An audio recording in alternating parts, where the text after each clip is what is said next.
Uma história que virou símbolo de uma guerra silenciosa, marcada por lealdades quebradas e vinganças implacáveis. O documento Jovem Pan fala da morte de Vinícius Gritzbach, o delator da maior organização criminosa do país, o PCC. O empresário quebrou o silêncio, assinou sua sentença de morte e abriu uma nova página em um jogo perigoso, onde as regras são feitas por aqueles que nunca serão vistos. Quem entra em uma facção criminosa, se não for para se destacar, tende a desaparecer dentro dela. Em uma cidade onde o crime e a violência são uma sombra constante, um homem escolheu trair a facção que o havia escolhido. Antônio Vinícius Lopes Gritzbach foi um dos poucos a desafiar o poder do PCC, primeiro comando da capital. Mas, ao fazer isso, assinou sua sentença de morte. O empresário sabia que a qualquer momento sua vida poderia ser tirada. Essa foi a escolha que fez. Os traidores, principalmente, que traem a confiança ou traem as regras, eles têm regras também, são regras criminosas, obviamente, eles têm vários sentenciamentos, e um deles é a morte. A execução, ao longo da história, isso tem sido verificado. O Brasil é refém do crime organizado e os números confirmam. O país tem mais de 50 facções criminosas, com pelo menos uma delas em todos os estados e no Distrito Federal. A gente assiste um país que em 2021-22 tinha 53 facções criminosas, em 2022-23 eram 72 facções criminosas e o relatório da semana retrasada identifica 88 facções criminosas. Um fenômeno que só cresce no país. E todas essas facções criminosas, cada qual com o seu jeito, umas até sendo recorte de outras, tem o seu estatuto, as suas regras mínimas, né, de convivência dentro daquela organização criminosa. A maior é o PCC, primeiro comando da capital, que se internacionalizou e é associada à máfia italiana 'Ndrangheta, para abastecer a Europa de cocaína. Hoje a facção fatura, só com essa operação, cerca de $1 milhão por mês. Os dados são do Fórum Brasileiro de Segurança Pública. O que se vê deste cenário é a ousadia e o avanço do crime organizado de forma impressionante, sem barreiras, sem solução. Para os especialistas, o fortalecimento das facções como primeiro comando da capital é resultado de um retrato de corrupção e impunidade, alimentado pela inércia das autoridades. O que a gente percebe é que para enfrentar o crime organizado no Brasil e no mundo, você precisa de investimento, você precisa de identificar as lideranças, você precisa, inclusive, de identificar dessas lideranças, elas permaneçam isoladas da massa carcerária, porque essa liderança ela tem um poder, entre aspas, não só de violência física, mas de violência moral, de coação, né? Eles conseguem, como diz o criminoso, entrar na cabeça daquele que vai cumprir uma missão. Você precisa de investimento tecnológico na polícia e você precisa tirar o dinheiro, os produtos e o proveito do crime. E além disso, essa situação geopolítica do Brasil, o maior país da América do Sul, o segundo maior país da América Latina, um país que tem 10 fronteiras. Dessas fronteiras, 3 países são produtores de cocaína e maconha do mundo. Então você tem essas características próprias, né, do nosso país e tem essa leitura processual, né, que exige no combate ao crime organizado de todo o país, de todo o mundo. Inclusive quando a gente fala de máfia, inclusive quando a gente fala de Farcs, né, cartéis, é sempre essa estrutura.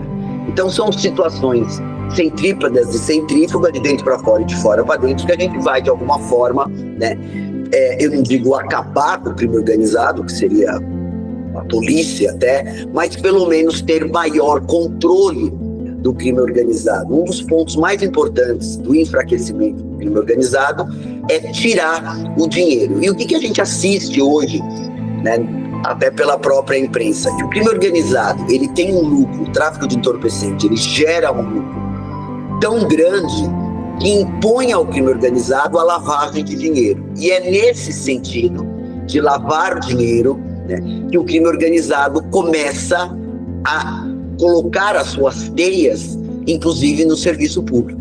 Esse diferencial que a gente chama da simbiose do crime organizado. As facções agem à luz do dia, se expandem e atuam na cara da sociedade. Prova disso foi a morte de Vinícius Gritzbach, de 38 anos. Uma execução no maior aeroporto do Brasil e da América do Sul, e o segundo mais movimentado da América Latina, onde cerca de 250 mil pessoas circulam todos os dias.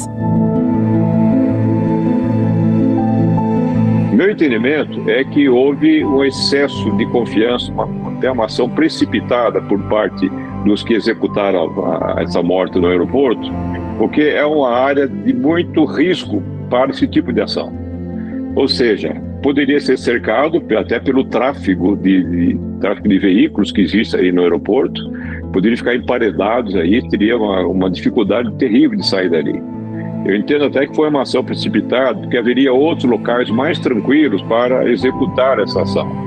Não descarto, inclusive, que tenha havido uma precipitação pela cobrança da execução que estivesse em andamento, e, inclusive, pode ser, esse é um dos braços da investigação, que ela possa ter relacionado com policiais corruptos vinculados à facção, protegendo, como estava protegendo a própria vítima dessa execução. Mas existe a possibilidade, inclusive, de policiais vendidos aí para o crime, obviamente, tenham executado essa operação com excesso de autoconfiança. O alvo era agente imobiliário, que assumiu em 2023 um acordo de delação premiada com o Ministério Público para entregar supostos esquemas de lavagem de dinheiro do PCC. Esses elementos estão sendo compartilhados com a Polícia Civil, com as polícias, com as corregedorias da Polícia Civil também e da Polícia Militar, e o Ministério Público estará atento, vai acompanhar. Eu ontem falei com o secretário Derrite, ontem à noite, já me solidarizando, oferecendo o meu apoio, e ele me garantiu também que a Secretaria de Segurança e o governador estão empenhados na solução desse crime e que os responsáveis, estejam ele em qualquer instituição do Estado, serão punidos. O Ministério Público pode ter certeza que vai acompanhar e vai velar para que isso ocorra. O crime ocorreu na área externa de desembarque do aeroporto de Guarulhos. O ataque também vitimou o motorista de aplicativo Celso Araújo Sampaio de Novaes, de 41 anos, que foi atingido nas costas por um tiro de fuzil e deixou outras pessoas feridas. 8 de novembro, às 4h03 da tarde, o empresário acompanhado da namorada desembarca no Terminal 2, sob proteção de seguranças. Assim que sai do saguão, 2 homens encapuzados e armados com fuzis surgem e disparam contra ele. As imagens de segurança mostram passageiros desesperados que correm com suas malas e funcionários que tentam se proteger. Os atiradores fogem em um Gol preto, que foi localizado minutos depois na rua Guilherme Lino, na Vila Monteiro Lobato, periferia de Guarulhos, próximo ao aeroporto. No veículo foram encontradas balaclavas e armas. A polícia científica faz comparações do material genético deixado com suas bases de dados para tentar identificar os suspeitos. Foi planejado, não foi feito de supetão. Teve um planejamento, provavelmente vazou informações de dentro dos colaboradores do Vinícius, talvez dos policiais. Não posso afirmar isso com certeza, porque seria leviano, mas a gente, pela nossa experiência policial, a gente sabe que esse tipo de delito ele é devidamente planejado. Ele não sai da noite para o dia. Você não consegue reunir bandidos com fuzis, pegar um carro roubado e cometer um crime e planejar isso em meia hora. Isso não é feito dessa maneira. Então houve falha sim, houve falha inclusive ali nos arredores do aeroporto. Faltou um patrulhamento efetivo, faltou segurança. Ali é uma área federal, deveria ser redobrada a segurança, mas o que a gente vê nos aeroportos é muita multa por você estacionar rapidamente para tirar a sua bagagem e pouca fiscalização de crime, ou seja, pouco patrulhamento. O que a gente mais vê ali, inclusive reclamações que nos chegam a todo momento, é de blitz arrecadatórias, mas blitz para se prender bandido, muito pouco. Os 4 policiais militares que faziam a escolta de Vinícius foram afastados de suas funções e tiveram seus celulares apreendidos para a investigação. O problema que nós temos no Brasil inteiro, ele não é um problema só no estado de São Paulo, no Rio de Janeiro, por exemplo, a gente vê isso com muita frequência, policiais fazendo escolta durante a folga de bicheiros, né, até de traficantes. Então, é preciso se reestruturar também a carreira das polícias, se unificar essas carreiras. Não estou dizendo em juntar a polícia civil com a polícia militar, mas é preciso que no âmbito nacional a gente tenha, por exemplo, carreiras que sejam semelhantes. Não é possível que a gente tenha uma polícia militar aqui em São Paulo que é diferente de uma polícia militar, por exemplo, do Rio Grande do Norte. A gente tem que ter formação mínima, alguns elementos básicos para a reestruturação dessas carreiras. O que acontece, mano, que eu tenho percebido, eu tenho dito isso, é que o Brasil já tem a sua primeira máfia. O PCC é a primeira máfia brasileira, infelizmente, né? E como tal, um dos requisitos principais para que você tenha o surgimento de uma máfia, além da ausência do Estado, do controle do Estado, é o nível de corrupção dos agentes públicos e o nível também de infiltração nos poderes do Estado. Então a gente precisa sim de regras de compliance, a gente precisa que as corregedorias também trabalhem, sejam duras na fiscalização desses policiais. Eu acho que o policial fazer bico já não é algo aceitável, evidentemente que é para complementar o seu salário, então precisa também ter uma remuneração adequada. Porém, se há uma vedação legal, essa vedação tem que ser obedecida. O que não entendi muito foram policiais militares ligados algumas, inclusive a tropas especiais, fazerem um bico de segurança de um réu por duplo homicídio ligado ao PCC, que há quase uma década fazia lavagem de dinheiro para o PCC e que respondia na justiça a outros 2 processos de lavagem de dinheiro foram denunciados por nós, justamente de lavagem para o PCC. Então isso tudo precisa ser muito bem apurado, os responsáveis punidos, mas providências terão que ser tomadas para o futuro, seja no âmbito interno das polícias civil e militar, que terão que depurar os seus quadros, isso é imperioso, seja no âmbito da legislação. Também é necessário que o Brasil tenha hoje uma legislação antimáfia, né? A Argentina já adotou uma legislação antimáfia e é preciso que o Brasil faça também, nos moldes que ocorreu na Itália, né? A mesma infiltração que nós vimos na Itália, e ela ocorre nas polícias, mas ocorre também no Ministério Público, ocorre no Poder Judiciário. A gente tem visto aí decisões, no mínimo, estranhas de cortes superiores. O próprio Vinícius foi solto no HC do STJ, respondendo a um duplo homicídio, como mandante. Então, tudo isso também precisa ser dito, porque senão a conta fica só em cima da polícia. Ele fez essa delação, então ele conseguiu colocar policiais que se desvirtuaram, policiais corruptos e a maior facção do Brasil contra ele. O crime, ele não teme absolutamente nada, porque sabe que nós temos uma legislação fraca, uma legislação pífia, nós temos pouco patrulhamento. Quando alguns parlamentares destinam emendas para comprar fuzil, por exemplo, para GCM, há ataques de tudo quanto é lado, dizendo que, por exemplo, a nossa Polícia Municipal, a Guarda Civil, não pode ter um armamento à altura, ou seja, eles podem entrar à luz do dia, durante o dia, sair de um carro, portando um fuzil, que é uma arma de guerra, de alto poder lesivo, de alto poder letal, fazer diversos disparos, mais de 30, 40 disparos, se não me engano, 27 acertaram o Antônio Vinícius, e não acontece absolutamente nada. Um inocente acabou morrendo. Por quê? Porque nós temos uma legislação extremamente complacente, aliado com a falta de patrulhamento e com a falta de investigação. Um indivíduo como esse deveria ficar o tempo integral da sua pena na cadeia. O que ocorre no Brasil? Nós temos a progressão de regime. Isso também é uma luta para se acabar com a progressão de regime. O criminoso que comete um crime como esse, expondo a vida de terceiros, matando um inocente, um motorista de aplicativo, um passageiro de aplicativo ou qualquer pessoa, ele tem que pegar no mínimo 30, 40 anos e cumprir 40 anos e não sair pela porta da frente depois de mostrar um bom comportamento. Bom comportamento se mostra na vida em sociedade e não dentro de cadeia. Mas também é uma luta, principalmente aqui em Brasília, para se mudar isso, porque infelizmente muitos deputados e muitos senadores acham que isso, uma medida como essa, de acabar com a progressão, seria desumano para esses bandidos. Desumano é o que eles fazem todos os dias com a sociedade brasileira. A polícia encontrou 2 fuzis com carregadores e uma pistola em uma mochila.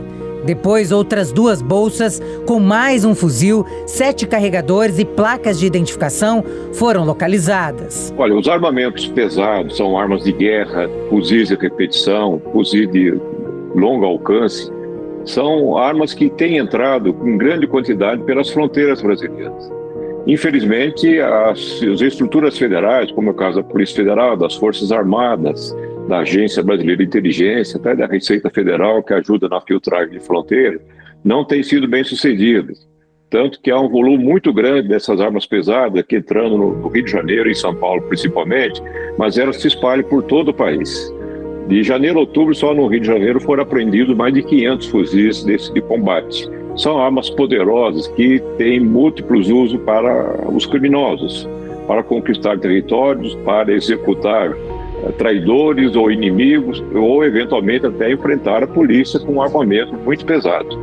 Ainda há necessidade de uma política nacional mais efetiva, mais competente do âmbito federal, para dar conta desse andamento, dessa distribuição de armas pesadas. Isso facilita muito as ações das grandes facções criminosas no país. O empresário estava no radar da facção há muito tempo, segundo o advogado Ivelson Salotto, que defendeu o empresário em 2 processos. Bom, o Vinícius, desde a morte do Anselmo e do Antônio Corona, ele recebia ameaças constantes. A primeira ameaça que ele não foi morto por um milagre, que ele sofreu um sequestro, né, no começo de janeiro de 2022. Ele sofreu esse sequestro, foi instaurado um inquérito, esse inquérito foi avocado pelo DEIC para morrer em absolutamente nada foi investigado, né? Chegou a ser ridículo, inclusive, as investigações sobre esse sequestro dele. Fora isso, quando ele foi preso temporariamente, as ameaças para a esposa e para os filhos eram diariamente. Por hora em hora, eram diárias as ameaças, né? Chegaram até a montar fake como sendo da Polícia Federal, intimando ela para ir depor. Eu abri até um procedimento na Corregedoria da Polícia Federal quanto àquela informação. A Polícia Federal relatou muito rapidamente que de fato era fake, era uma mensagem fake, muito identificaram na foto policiais federais, mas que era uma montagem. O empresário era réu em um processo por lavagem de dinheiro da facção criminosa, além de ser suspeito de ser o mandante de um duplo homicídio, envolvendo ex-líderes do PCC. Segundo as investigações, ele teria atuado para lavar 30 milhões provenientes do tráfico de drogas. Na realidade, o Vinícius, pelas contas dele, nunca transitou dinheiro algum. Dinheiro algum transitou nas contas dele. Tanto é verdade que no laboratório de lavagem de dinheiro que foi feito no processo da primeira vara, se não fala a memória, primeira ou segunda vara de lavagem de dinheiro, que eles foram apensados, né, porque estava 2 processos para investigar a mesma coisa, então foram apensados, me parece que é na primeira. O que acontece? Veio o labo e deu, o laudo do laboratório deu plenamente consistente plenamente consistente a movimentação financeira de Vinícius com a compatibilidade do que ele declarava dos seus ganhos. Então, o que acontece? Como eu não conheço da forma como foi feita a delação premiada, né? Eu não sei a forma com que ele falou, e a confissão dele, para efeito de prova, ela não é uma prova absoluta. Ela não é uma prova absoluta. A confissão não é uma prova absoluta. A maior parte dessas operações de lavagem foi feita com a compra e venda de imóveis e postos de gasolina. Ele era um grande agente de lavagem de dinheiro da facção, tanto na aquisição, negociação de imóveis, de maneira geral. Ele era um expert nessa área imobiliária, como também já tem mais informações a respeito da ação criminosa na área de combustíveis. São áreas em que há um favorecimento na lavagem de dinheiro. E nessas áreas, sempre os policiais podem fazer tanto a segurança, né, do Vinícius, como se constatou, alguns PM de folga fazendo esse trabalho. Pode ter algum esquema muito maior do que isso. A delação que ele fez de policiais envolvidos com a facção também suscita o envolvimento de policiais com a facção. É importante verificar qual a profundidade disso, quantos outros policiais estão, que nível de policiais está envolvido com a facção, em termos de grau de autoridade que tem dentro da instituição, e é necessário ir com muita coragem para cortar na própria carne, como se diz, e alcançar todos os possíveis envolvidos. Nos depoimentos, Gritzbach contou detalhes de esquemas do PCC. De acordo com as autoridades, ele chegou a ter influência em células da organização, como participação no Tribunal do Crime. O empresário era corretor de imóveis no Tatuapé, zona leste de São Paulo. Foi neste ramo em que ele passou a fazer parte da facção. O Vinícius era um homem inteligente. Ele fez fortuna à base de vendas de imóveis de alto valor, cujas comissões poderiam chegar a mais de R$500 mil. E ali no bairro do Tatuapé, a gente sabe que o crime organizado, os 7 facções, eles gostam muito de comprar apartamentos de alto padrão e morar ali naquela região. Claro que nós não podemos generalizar, mas muitos integrantes acabam morando em coberturas, em apartamentos milionários, de milhões de reais. E ele viu ali um nicho para ganhar mais dinheiro, junto com o Anselmo, que é o cara preto, e com o Sem Sangue. Eles viram essa possibilidade de ganhar e de lavar dinheiro, porque a gente sabe que muitas vezes as pessoas querem fraudar o fisco. Eles compram um imóvel de 2 milhões, mas registram como se esse imóvel valesse R$800 mil. E assim eles vão lavando dinheiro, através da compra de imóveis, através de salão de cabeleireiro, onde não se tem muito controle de quantas pessoas foram atendidas, eles acabam lavando. Postos de gasolina, eles também acabam lavando. Ou seja, o PCC, ele tem que lavar esse dinheiro. Lavar o dinheiro significa esquentar o dinheiro. Você não pode simplesmente depositar uma quantia numa conta corrente acima de R$10 mil, porque já abre a antena das autoridades. Ela começa ali, a partir daquele momento que você faz um depósito de mais de R$10 mil, começa a ser uma fiscalização da onde veio esse dinheiro. O dinheiro é rastreado no Brasil. E isso é uma grande dificuldade para o crime organizado. Mas eles vão encontrando, através desses tipos de comércio, um meio de lavar esse dinheiro e tornar esse dinheiro lícito. Vinícius fazia negócios com Anselmo Bichelli Santa Fausta, conhecido como Cara Preta, e que movimentava milhões de reais na compra e venda de drogas e armas para o PCC. O Cara Preta, como a gente costuma dizer no mundo policial, ele era conceituado no mundo do crime. Ele era um dos chefes da facção. Ele não era aquele soldado do crime. Ele era o torre, era aquele que mandava, era aquele que decidia quem vivia, quem morria, aquele que cuidava do dinheiro da facção. Ou seja, como se fosse uma empresa convencional, seria como se ele tivesse matado um dos diretores, ou talvez o CEO da empresa, mais ou menos isso. Há 5 anos, o empresário ofereceu outro negócio a Cara Preta: criptomoedas. Cara Preta teria dado 200 milhões para que fosse feito o investimento nesta aposta lucrativa, como afirmava Vinícius. Uma das testemunhas protegidas ouvidas pela polícia explicou como funcionava o esquema. Os dois dividiriam os lucros. O integrante do PCC entraria com o dinheiro e Gritzbach com o nome dele e a operação do negócio. Em 2021, Cara Preta foi alertado sobre possível desvio desse dinheiro. Então pediu de volta parte da quantia para investir na construção de um prédio. E Vinícius não entregou os valores. Sempre dava desculpas a Cara Preta. Dia depois, Cara Preta e o motorista dele, Antônio Corona Neto, de 33 anos, conhecido como Sem Sangue, foram assassinados numa emboscada no Tatuapé. De acordo com o Ministério Público, Vinícius é o mandante do crime. Noé Alves Chaum foi apontado como o executor das mortes. Ele foi assassinado e decapitado em 2022. Você traiu a organização criminosa, a sua pena é de morte. Assim como foi a pena daquele que executou o Cara Preta e o Sem Sangue. Ele foi literalmente degolado, esquartejado e os pedaços foram ali pendurados, jogados numa praça da Zona Leste. Como foi um outro integrante que foi fuzilado na porta de um flat, também na Zona Leste. Então, esse olhar, essa sensação de terror que a organização criminosa impõe, imprime, é exatamente, né, dando um recado para aqueles que quem, né, se alia à facção criminosa, mas deixa de cumprir aquelas obrigações que lhe é imposta no Estatuto, a pena, né, é de morte. E aí, às vezes, dentro do Tribunal do Crime, você pode até ter uma morte com esculacho ou uma morte sem esculacho. O empresário estava jurado de morte. Afinal, segundo a desembargadora Ivana Davi, ele desviou dinheiro, foi mandante de assassinato de 2 integrantes importantes da facção, ou seja, descumpriu regras do Estatuto da facção.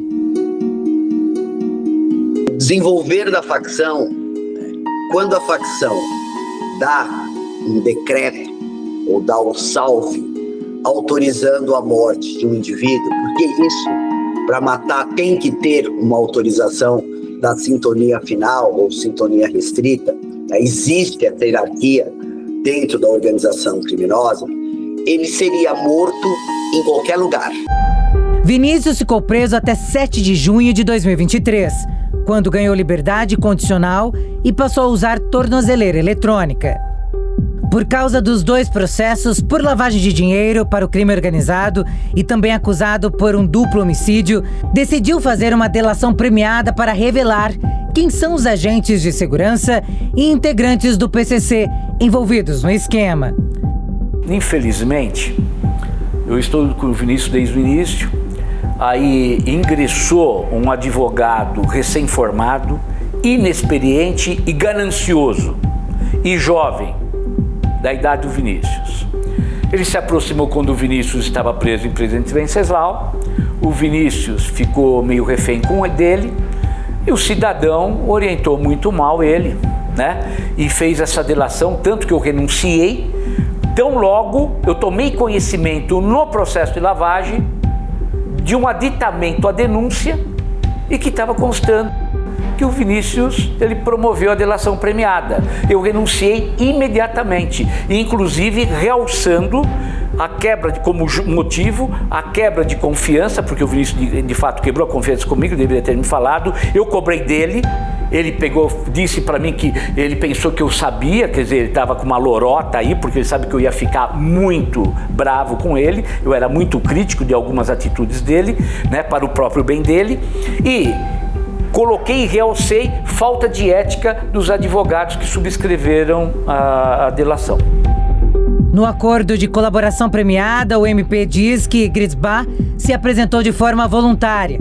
Entre as responsabilidades do empresário, ficou acordado que ele se comprometeria a dar informações sobre atos de corrupção policial, revelar a estrutura hierárquica da organização, a divisão de tarefas e o modus operandi da facção criminosa. Em troca de sua colaboração, o empresário pediu perdão pelo crime de associação criminosa, redução em 1/3 da pena na condenação de lavagem de dinheiro e cumprimento da sentença em regime inicial aberto. Em todas as situações onde se faz uma programação de delação premiada, é porque a delação vai trazer informações para descobrir uma estrutura criminosa agindo em proporção muito maior. Ou seja, mesmo com a perda para a sociedade da punição devida a esse indivíduo, seja lavagem de dinheiro, outros crimes, alguns crimes não são passíveis, naturalmente, de redução de pena, mas isso pode permitir o avanço das investigações, principalmente em grandes estruturas criminosas. Afinal de contas, nós estamos falando em estruturas que ameaçam a sociedade, que está profundamente envolvida em ações por todo o país, e isso necessita de muita informação. Não há como investigar, como se diz, não há bola de cristal possível. A coleta de informações é muito cuidadosa, é muito difícil, muito lenta. E quando se tem um delator à mão que conhece a parte mais interna da facção, o andamento, o trabalho da alta direção dessas facções maiores, é um grande avanço, potencial de grande avanço para as investigações, justamente para aquilo que interessa para as instituições de proteção da sociedade. Uma força-tarefa da Secretaria da Segurança Pública investiga a execução do empresário delator do PCC, facção criminosa que atua dentro e fora dos presídios. Há muitas vertentes sombrias na morte de Vinícius e muitos envolvidos que deixam o ataque ainda mais sangrento.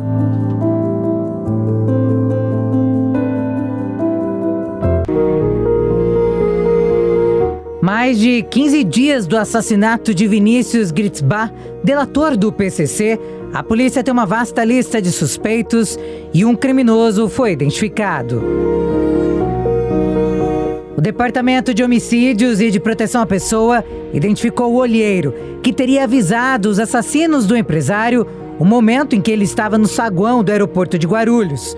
De acordo com a polícia, Cauê acionou uma espécie de alarme sonoro de dentro do aeroporto e alertou criminosos que estavam em um carro do lado de fora. O alarme foi localizado no veículo usado pelos assassinos. E nós chegamos à identificação e qualificação do primeiro indivíduo confirmado como um dos autores desse homicídio. Esse indivíduo, ele, através do sistema de monitoramento do aeroporto, nós chegamos às imagens que comprovam detalhes da participação dele nesse assassinato. Pertencia ao primeiro comando da capital. Isso é um fator relevante, porque isso consta no boletim de ocorrência na época desse desacato ao agente de trânsito. E hoje pela manhã, depois de conseguirmos aí a expedição do mandado de prisão temporária contra ele na sexta-feira, hoje pela manhã a Polícia Civil cumpriu o mandado de busca em endereços relacionados a ele. Ele não estava no local, nos locais. O irmão dele, ele encontra-se foragido nesse exato momento. A SSP cumpriu mandados de busca em endereços ligados ao suspeito e ofereceu a recompensa de R$50 mil para quem tiver informações sobre o paradeiro de Cauê. E tá aqui a foto dele, do Cauê. O nome dele é Cauê do Amaral Coelho. Esse indivíduo, que eu já mencionei, que em outra ocasião já se identificou como membro do PCC, já foi preso por tráfico de drogas, encontra-se foragido. Em razão disso, acabamos de publicar a resolução número 65 de 2024, da data de hoje, fixando o valor a ser pago a quem fornecer informações relevantes que levem à captura desse criminoso que está foragido. Pode fixar no valor de R$50 mil para quem fornecer informações a respeito do paradeiro do Cauê, informações que levem a realizar a captura. Que o Cauê aparece 1 hora antes do pouso do avião do Vinícius, e no momento em que ocorrem os disparos, um pouco antes, ele aponta para o Vinícius, mostrando para os criminosos que estavam no gol e descem atirando. Então, além de ele chegar antes no local e funcionar ali como uma espécie de uma informação privilegiada para facilitar a execução, ele tem imagem dele apontando na direção do Vinícius, que fica claro aí a participação dele, estratégica inclusive, por isso que ele foi solicitado a prisão temporária como coautor do homicídio e foi aceita pelo Ministério Público e pelo Poder Judiciário. Morto com tiros de fuzil, na saída do aeroporto, o homem deixa uma delação importante, onde dá detalhes do funcionamento da facção e as extorsões realizadas por policiais. O secretário da Segurança Pública de São Paulo, Guilherme Derrite, anunciou a criação de uma força-tarefa com autoridades das polícias civil, militar e científica para investigar o caso.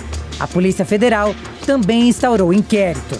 A ideia de força-tarefa é que há necessidade de muitas instituições e agências que possam contribuir para o êxito da investigação, do esclarecimento dessa ação e tudo mais que vier por trás dela. Obviamente que quem tem a ação mais direta, o principal responsável é a Polícia Civil, a quem compete fazer esse tipo de investigação no âmbito do Estado. Mas a Polícia Federal também tem informações muito importantes a contribuir nessa força-tarefa. Afinal de contas, ela tem informações de tudo aquilo que está fora do Estado de São Paulo, como o voo que a vítima teve de Maceió para o aeroporto de Guarulhos, com quem ela estava no voo, todas essas circunstâncias, imagens do aeroporto, tanto lá de Maceió como as imagens chegadas do aeroporto de Guarulhos, e isso pode ajudar bastante. O processo de delação, ele teve a participação do Vinícius, teve a quiescência do Vinícius e dos seus defensores. Foram eles que procuraram o Ministério Público para começar as tratativas para esse processo de delação. E a partir do momento que esse processo ele é aceito, inclusive pelo Poder Judiciário, ele foi homologado pelo juiz, ele tem alguns requisitos, né, por exemplo, de sigilo das informações. Eu faço essa observação porque já foi dito, não foi a sua pergunta, mas que o Ministério Público não colaborou com as outras autoridades policiais, compartilhando as informações de corrupção. As investigações apontam pelo menos 3 hipóteses sobre o mandante do crime. Uma delas envolve o líder do PCC, Silvio Luiz Ferreira, conhecido como Cebola, que teria jurado de morte o empresário em 2021. Há suspeitas também que alguém teria decidido matá-lo por alguma dívida financeira. Vinícius foi a Maceió cobrar dinheiro de uma pessoa que lhe deu joias em troca. Elas foram avaliadas em cerca de R$1 milhão. O trabalho está sendo, de fato, feito com uma rede colaborativa e até naquela primeira coletiva, na presença do Dr. Denis, da Polícia Federal, delegado da Polícia Federal, eu deixei publicamente ali expresso o nosso desejo em que a Polícia Federal, por ter jurisdição, claro que a gente pode deslocar um efetivo nosso para também juntar essa peça do quebra-cabeça, mas acho que a Polícia Federal tem condições, através da superintendência lá do estado de Alagoas, isso já foi solicitado para eles, para que eles possam nos ajudar, se eles souberem de informações relevantes, aonde o Vinícius foi, com quem se encontrou, se tem imagens, que a gente possa também entender essa dinâmica, o que ele foi fazer lá no estado de Alagoas, com quem se encontrou, de quem ele recebeu essa joia, se realmente ele recebeu nesse estado. Por isso que é importante essa força-tarefa com integração tanto do Ministério Público quanto da Polícia Federal. A terceira hipótese é sobre os policiais civis, citados por ele em sua delação. Não pode ser descartado, afinal de contas ele delatou diversos policiais civis. E isso tem que ser investigado a fundo. A gente não pode afastar a possibilidade de ter sido policial que tenha efetuado essa morte, tenha efetuado esse disparo. Afinal de contas, quando um policial se corrompe, ele é 1000 vezes pior do que o bandido convencional, pior do que o bandido faccionado. Então essa possibilidade existe, sim, infelizmente, né, não são todos, mas tem laranjas podres nas instituições, ainda tem. E o câncer é o grande mal desse país, deve ser combatido com muito rigor. Nós não podemos permitir que um policial se desvirtue. Ele acaba manchando toda a maioria de policiais que trabalham honestamente, que vivem ali trabalhando diariamente para levar seu sustento digno para casa. A partir do momento que esses policiais cometem esse tipo de delito, ostentam objetos de crime, como relógios, têm um patrimônio, muitas vezes, muito superior ao que ele recebe. Claro que nós não podemos generalizar, afinal de contas, tem muitos policiais que vêm de família rica, são empresários bem-sucedidos, entraram na política para a polícia por um ideal. Eu conheço diversos deles, mas há de se levantar uma antena quando um policial não tem absolutamente nada e ostenta um patrimônio muito acima do que aquele que ele recebe de salário. Vinícius tinha contratado policiais militares para fazer sua segurança pessoal. As autoridades querem saber se esses agentes têm algum envolvimento no assassinato. Esses mesmos policiais já eram investigados pela Corregedoria da PM, justamente por fazerem escolta para Vinícius. Os policiais citados nos depoimentos do ora investigado, o falecido Vinícius, estão afastados das funções operacionais. É importante que a investigação não tenha limites e possa ser investigado todas as possibilidades. Ela vai ser longa, obviamente, mas na medida que ela prossegue, alguns fatos já vão aparecendo para outras considerações. Indivíduos que estão envolvidos, policiais civis, militares, pessoas que não são da facção, mas estão agentes imobiliários que possam estar envolvidos, por exemplo, vão aparecendo muitas possibilidades e nesses casos já vão, evidentemente, abrindo inquéritos paralelos para fazer apurações e, naturalmente, fazer um acordo, uma parceria também na Força Tarefa com o Ministério Público. O Ministério Público de São Paulo, ele tem um conjunto bem considerável de apurações feitas sobre a facção aqui no estado de São Paulo. Só para se ter uma ideia, nos últimos 4 anos, eles conseguiram a condenação de mais de 600 membros da facção. Isso não é pouco, não é só investigação, não é indiciamento, é condenação mesmo. Eles conseguiram subtrair de recursos financeiros mais de 200 milhões de reais.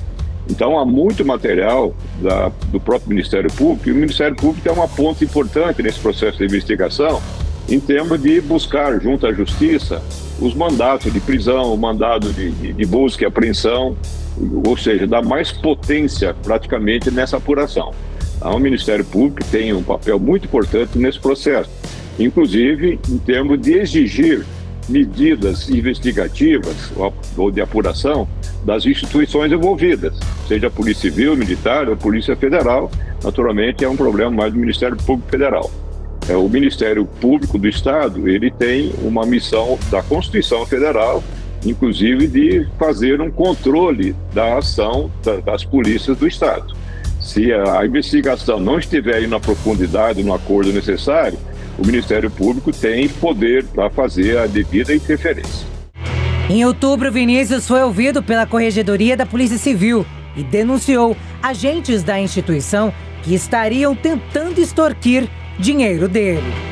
O que eu não entendi muito foram policiais militares ligados, algumas, inclusive a tropas especiais, fazerem um bico de segurança de um réu por duplo homicídio ligado ao PCC, que há quase uma década fazia lavagem de dinheiro para o PCC e que respondia na Justiça a outros 2 processos de lavagem de dinheiro foram denunciados por nós, justamente de lavagem para o PCC.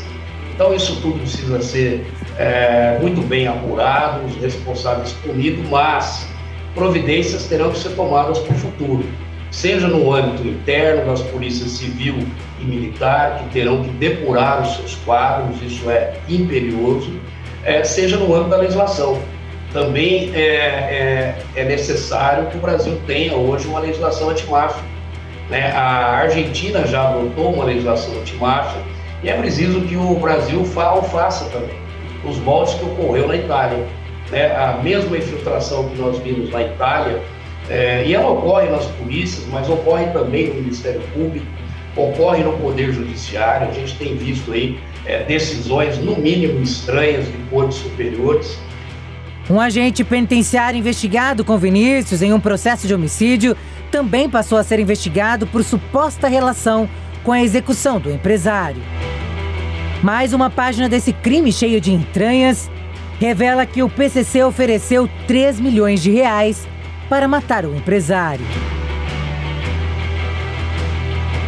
Vinícius entregou ao Ministério Público do Estado um áudio de uma conversa entre 2 interlocutores que negociavam a morte dele. O áudio foi gravado pelo próprio empresário e entregue a promotores de justiça do Grupo de Atuação Especial e Combate ao Crime Organizado, o GAECO. Mas você acha que 3 vai? Pergunta um integrante da facção. Pensa nos 3, vai pensando e me fala depois. Responde o policial. Mas você acha que tá fácil para resolver ou tá complicado? Questiona o criminoso e o policial afirma. Tá fácil, facinho. Passa ainda o plano direto. Ou seja, se Vinícius está saindo de casa. O policial responde que... Às vezes voa. Só que tem um segurança, né? O policial civil registrado na conversa seria Valdenir Paulo de Almeida, conhecido como Xixo. Ele foi preso pela Polícia Federal em agosto por suspeita de receber R$800 mil da facção criminosa.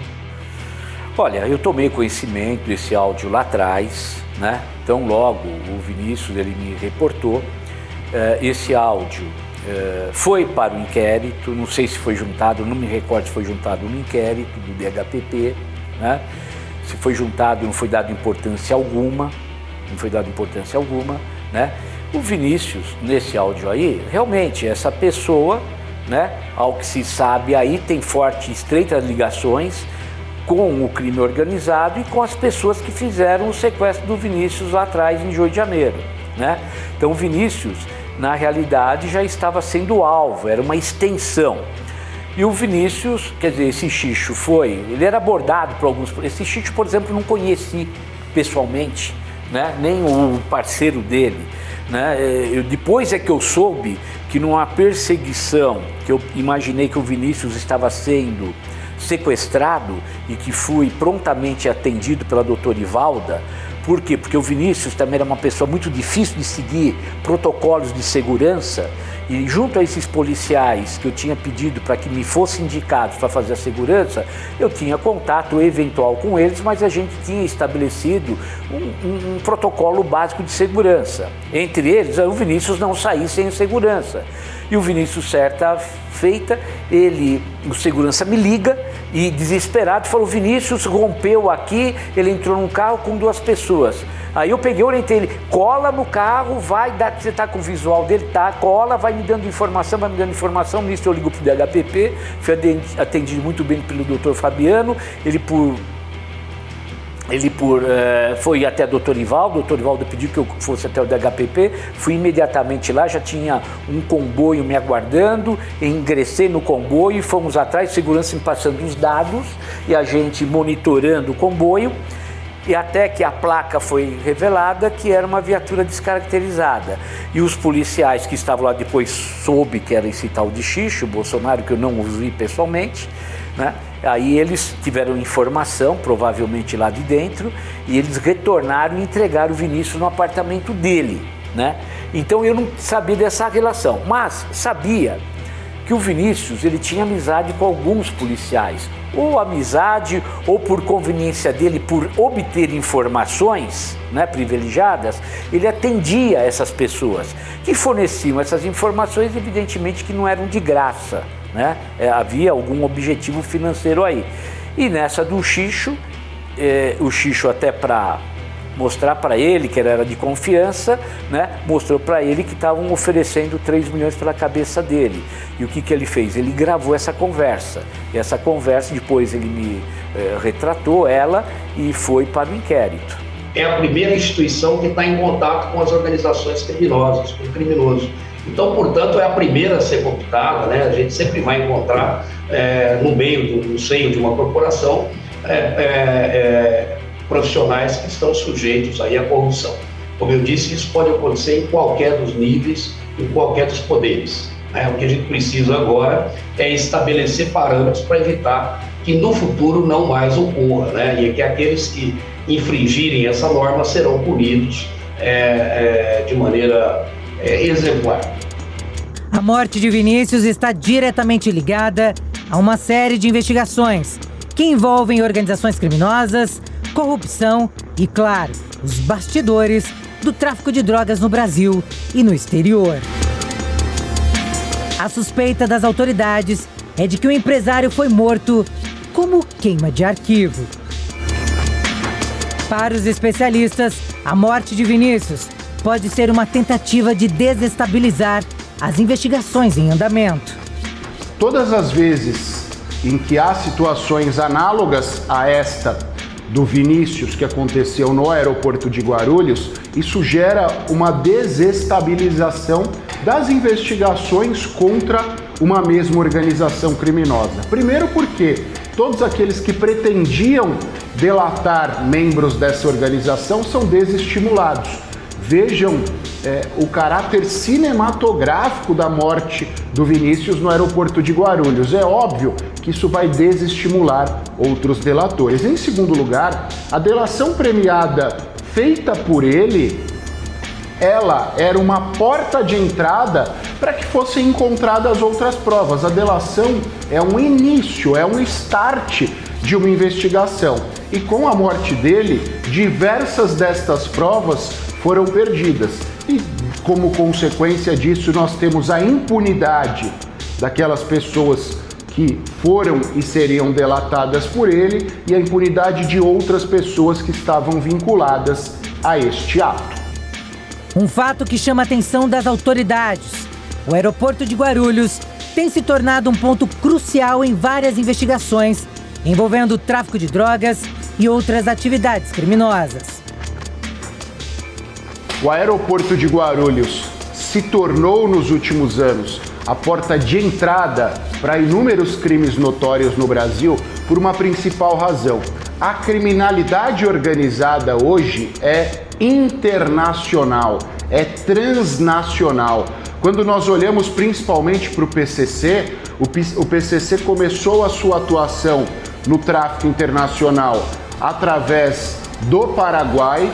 Ele foi crescendo, as linhas relacionadas ao tráfico de drogas foram crescendo, foi em direção ao Porto de Santos e agora, dada essa transnacionalidade do PCC, dado esse caráter internacional do PCC, ele tem até embaixadores lá fora. Então essa atuação se dá não só fisicamente no aeroporto de Guarulhos, através do tráfico de drogas ou através do transporte de pessoas relacionadas ao PCC, mas se dá também através dos seus embaixadores, que constantemente estão vindo e saindo através da porta de entrada do Brasil.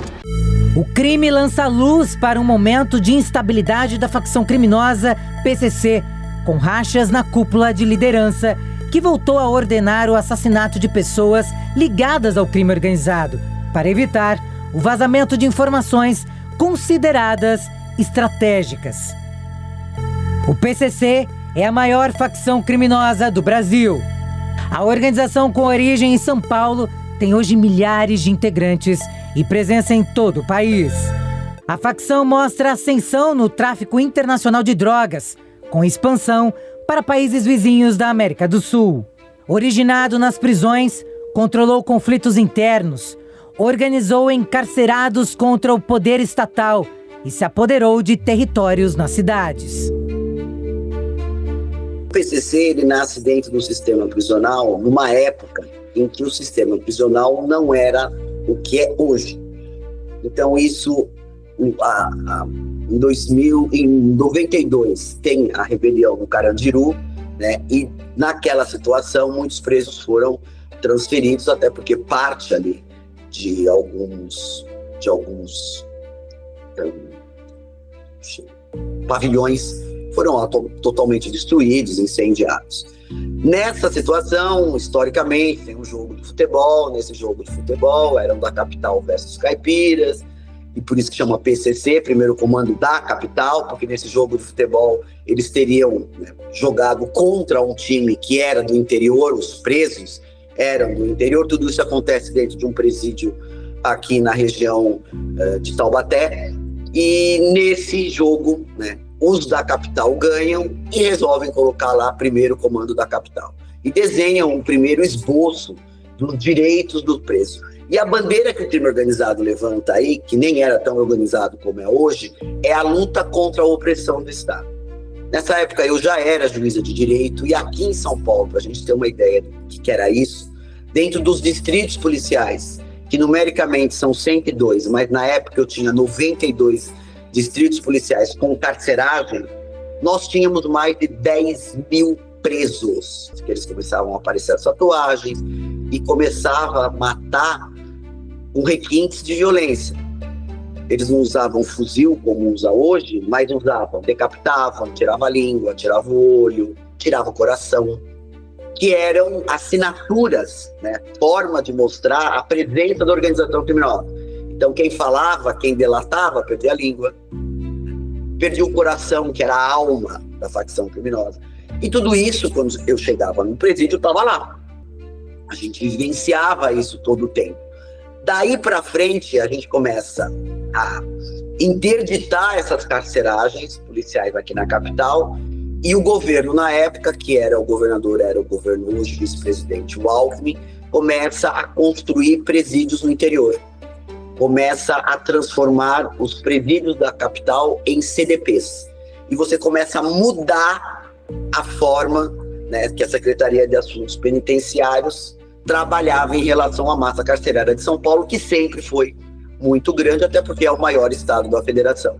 Nesse momento, a gente começa a perceber a facção criminosa indo para o interior e, logicamente, se adaptando a essa nova realidade, a ponto de ter empresa de ônibus, já na época.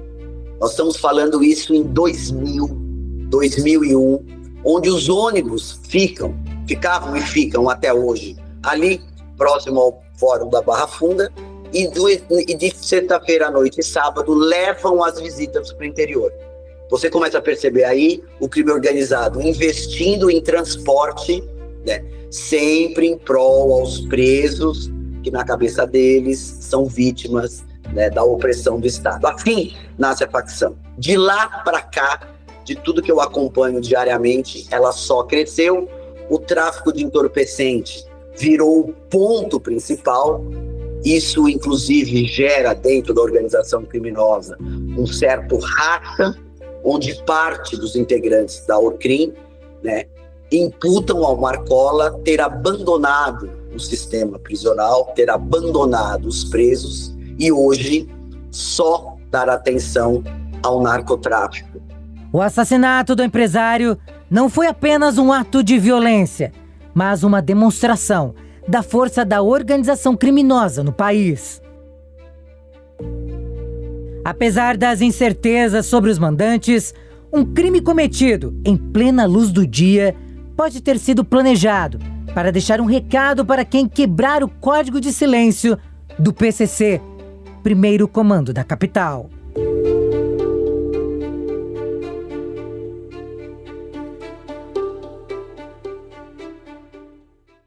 Documento Jovem Pan fica por aqui. Você pode rever esse e outros programas no canal do YouTube.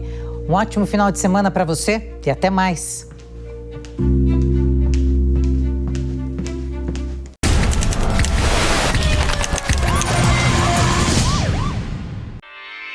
Realização Jovem Pan News.